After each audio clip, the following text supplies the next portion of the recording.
Hi friends everyone, ಇದು Malpe beach.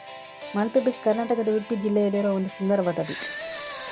ಇದು ಉಡುಪಿಯಿಂದ ಸುಮಾರು 6 ಕಿಲೋಮೀಟರ್ ದೂರದಲ್ಲಿದೆ. ಈ ಬೀಚ್ 2 ವಿಷಯಕ್ಕೆ ತುಂಬ ಫೇಮಸ್ ಆಗಿ ಉಂಟು. ಫಸ್ಟ್ ಆಫ್ ಆಲ್, ಇದು ಅಟ್ರಾಕ್ಟಿವ್ ಆಗಿರುವ ಪ್ರವಾಸಿ ತಾಣ. ಸೈಂಟ್ ಮೇರೀಸ್ ದೀಪಗಳ ವೀಕ್ಷಣೆ ಇಲ್ಲಿದೆ. ದೋಣಿ ವಿಹಾರದ ಮೂಲಕ ಈ ದೀಪಗಳಿಗೆ ನಾವು ರೀಚ್ ಆಗಬಹುದು. ಇಲ್ಲಿ ವಿವಿಧ ಜಲಕ್ರೀಡೆಯೂ ಇದೆ. ಅದೇ ರೀತಿ ನೈಸರ್ಗಿಕವಾಗಿ ಸೂರ್ಯಾಸ್ತದ ಸುಂದರ ನೋಟ ಇಲ್ಲಿ ಕಾಣಬಹುದು. ಫ್ರೆಂಡ್ಸ್, ಈ ಬೀಚ್ ಬಂಗಾಳಕೊಲ್ಲಿಯ ತೀರದಲ್ಲಿರುವ ಬೀಚ್.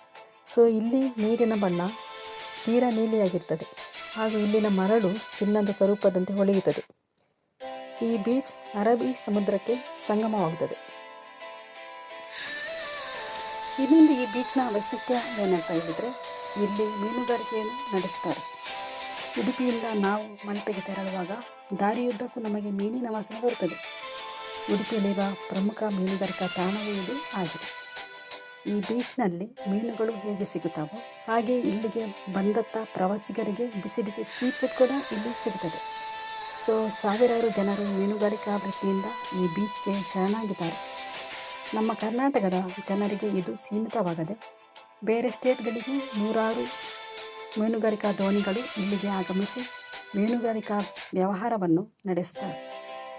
ಸೊ ಟೋಟಲ್ ಆಗಿ ಹೇಳುವುದಾದರೆ ಸಾವಿರಾರು ಪ್ರವಾಸಿಗರನ್ನು ತನ್ನತ್ತ ಸೆಳೆಯುವ ಬೀಚ್ ಅಂದರೆ ಅದು ಉಡುಪಿಯಲ್ಲಿರುವ ಮಲ್ಪೆ ಬೀಚ್. ಶ್ರೀಕೃಷ್ಣ ಪರಮಾತ್ಮನ ನೆಲೆಯಾಗಿರುವ ಉಡುಪಿಯು ಮತ್ಸ್ಯ ಸಂಕುಲಕ್ಕೂ ನೆಲೆಯಾಗಿದೆ. ಅದುವೇ ನಮ್ಮ ಮಲ್ಪೆ ಬೀಚ್.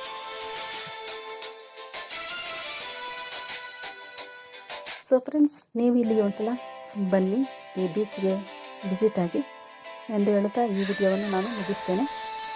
ಈ ವಿಡಿಯೋ ನಿಮಗೆ ಇಷ್ಟವಾದರೆ ಒಂದು ಲೈಕ್ ಕೊಡಿ, ಶೇರ್ ಮಾಡಿ ಹಾಗೂ ಸಬ್ಸ್ಕ್ರೈಬ್ ಮಾಡಿ. Thank you for watching. Thank you very much.